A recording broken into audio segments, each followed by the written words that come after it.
so the next thing we're going to talk about is our knife options and a multi-tool and a sharpener. There's two different style knives that you can grab with two different style sheaths. So these are fixed blade knives. These will run you anywhere from $120, $150 to maybe $70, $80, $60, maybe even $50, depending on where you get your knife from and what brand it is. This is the bigger of the two. This is a 9-inch knife, fixed blade, carbon steel, 90-degree spine, jimping on it, nice handle. It's got a spot for a bow drill, has an axle, and it comes in a Cordage sheath that carries a ferro rod. It's got a nice belt clip on it. It swivels, and this Cordage sheath locks into place, and this knife is not going anywhere. It's not going to fall out. It's very secure. It's great on my hip. I can have it vertically. I can tilt it horizontal so it's flush with my back or with my side. I can clip it to my molly on my bag or to a pack. It's a great style knife. The second one right here is more of a trapper style. It's a full tang blade. It's got a nice hickory handle on it, or a wooden handle. 2 pins in it, brass pins to hold it together. Like I said, full tang, 90-degree spine, throw sparks.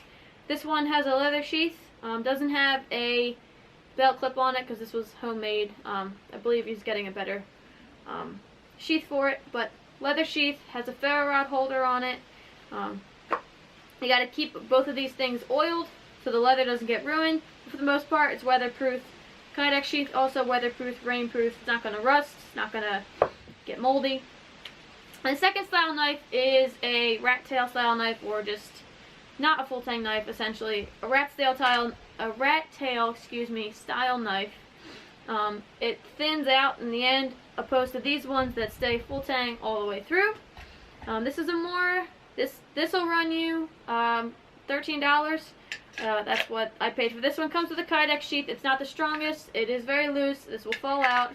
It sits just like this on your hip. It's very good for skinning game or filleting fish. It keeps a very sharp blade on it.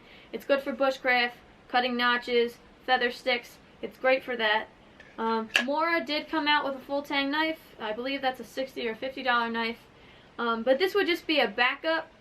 A full tang knife isn't going to be able to chop a rat tail knife is not going to be able to chop or baton or really get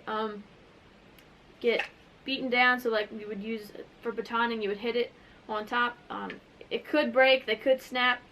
But if you're just using it as a blade, like I said, to make feather sticks, in conjunction with a saw or an axe, this would be a great option just to have, like I said, skin your fish, or skin your game, fillet your fish. I'm tongue-tied today. And it is a good option. Like I said, $13, can't beat it. You could buy 2 of them, keep them in your pack, maybe an orange one and a green one. So those are the different style knives that you could get, and the sheaths that are on them. Now for a multi-tool, Leatherman is what I stand by. This is the Sidekick. I also like the Wave. Those are 2 good size and style multi-tools. It has a saw on it and a blade on it. This is great for skinning and filleting, so that kind of takes the purpose of having a secondary knife as maybe a skinning knife or just for your game. It's got a can opener on it, screwdrivers, files. It's great to have. The pliers I use all the time for fixing things or trying to get in little spaces, taking my stuff on and off the fire. Leatherman makes a great multi-tool. You guys all know Leatherman's brand. Gerber makes some multi-tools. There are some other companies out there. This was, I believe, a $35 multi-tool. Worth it. It has a belt clip on it. It's great. I keep it in my pocket. Really good product. And now also the last thing I want to talk about is a sharpener. You can buy a whetstone or a round stone.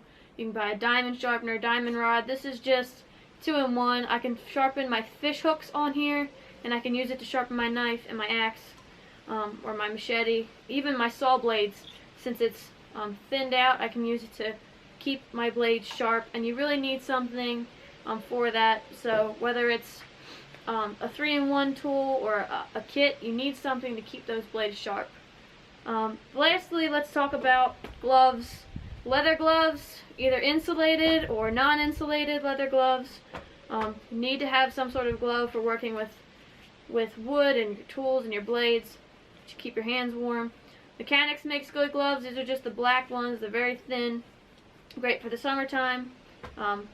They'll cost you anywhere from $40 to $10 to $15, depending on what you buy, but you need to have some gloves.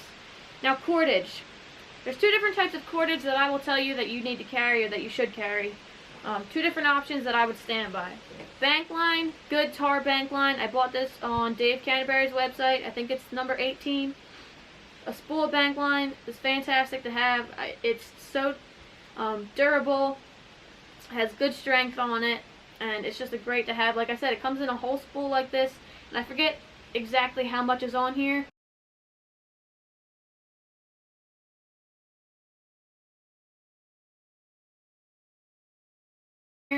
But I mean, I'm never really going to run out of this. And paracord. Paracord stretches, bank line doesn't. Paracord is good for setting up tarp shelters, for latching things together, for setting traps or snares. That's what I use mine for. I have black and I have orange. The orange is for my traps and stuff, so I know where they are in the tree. And then black is just for when I want to be more discreet. But these two options are definitely something that you should have in your kit. So that's just a quick video, guys. Well, not too quick, but a quick look through of the tool options and cutting tool options that you have. Thank you so much for watching this video. Please let me know in the comments below if there's anything I missed or anything that you would like to add to it. I always like to hear you guys' comments and your constructive criticism. Thank you guys so much for watching, and have a good day. I'll see you next time.